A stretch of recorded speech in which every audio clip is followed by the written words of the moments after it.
महाभारत भारतीय संस्कृति का एक महत्वपूर्ण महाकाव्य है जिसमें कौरवों और पांडवों के बीच हुए महायुद्ध का विस्तृत वर्णन मिलता है। ये युद्ध धर्म और अधर्म के बीच संघर्ष का प्रतीक माना जाता है।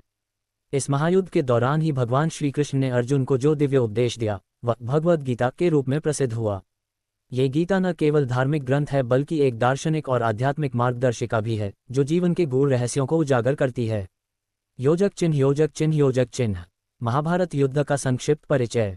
महाभारत युद्ध, जिसे कुरुक्षेत्र युद्ध भी कहा जाता है, लगभग 5000 वर्ष पूर्व हुआ था।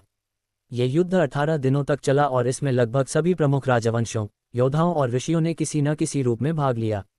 युद्ध के प्रमुख पात्र: 1. पांडव पक्ष: अर्जुन मुख्य योद्धा, भीम, युधिष्ठिर, धर्मराज, नकुल और सहदेव, श्री कृष्ण रणनीतिकार और अर्जुन के सारथी, द्रौपदी पांडवों की पत्नी, द्रुपद पंचाल के राजा, अभिमन्यु अर्जुन का पुत्र, घटोत्कच भीम का पुत्र। 2. कौरव पक्ष: दुर्योधन मुख्य कौरव, दुशासन, शकुनी रणनीतिकार, कर्ण महान योद्धा, भीष्म पितामह महान योद्धा, गुरु द्रोणाचार्य, अश्वत्थामा, जयद्रथ। युद्ध का कारण: महाभारत युद्ध का मूल कारण पांडवों और कौरवों के बीच सत्ता संघर्ष था। जब कौरवों ने छल और अन्याय से पांडवों को वनवास और अज्ञातवास के लिए मजबूर किया तब श्री कृष्ण ने संधि का प्रस्ताव रखा, लेकिन दुर्योधन ने इसे ठुकरा दिया। परिणामस्वरूप कुरुक्षेत्र में महायुद्ध प्रारंभ हुआ। योजक चिन्ह योजक चिन्ह योजक चिन्ह। भगवद गीता का प्राकट्य। युद्ध के पहले दिन जब दोनों सेनाएं आमने सामने खड़ी थीं, तब अर्जुन ने अपने ही संबंधियों को सामने युद्ध के लिए तैयार देखा। उसे मोह और शोक ने घेर लिया और वह युद्ध करने से हिचकिचाने लगा।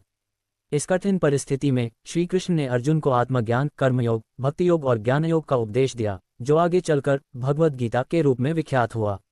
भगवद गीता के प्रमुख उपदेश: 1. कर्तव्य और निष्काम कर्म कर्मयोग। श्री कृष्ण ने अर्जुन से कहा कि उसे अपने कर्तव्य का पालन करना चाहिए और फल की चिंता किए बिना कर्म करना चाहिए। कर्मण्येवाधिकारस्ते मा फलेषु कदाचन। गीता 2.47। 2. आत्मा अजर अमर है। श्री कृष्ण ने अर्जुन को आत्मा का रहस्य बताया कि आत्मा अमर है, वह न जन्म लेती है और न ही मरती है। न जायते म्रियते वा कदाचिन, नायम भूत्वा भविता वा न भूयः। गीता 2.20। 3. सांख्य योग ज्ञान योग। भगवान श्री कृष्ण ने अर्जुन को बताया कि आत्मा को जानने और समझने से ही सच्चा ज्ञान प्राप्त होता है।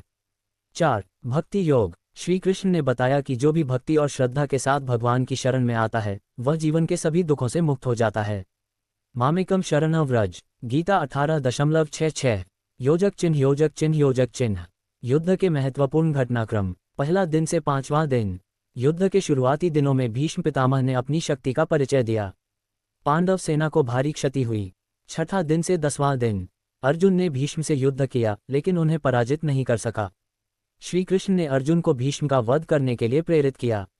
11वां से 13वां दिन। गुरु द्रोणाचार्य सेनापति बने। कौरवों ने चक्रव्यूह की रचना की जिसमें अभिमन्यु वीरगति को प्राप्त हुए।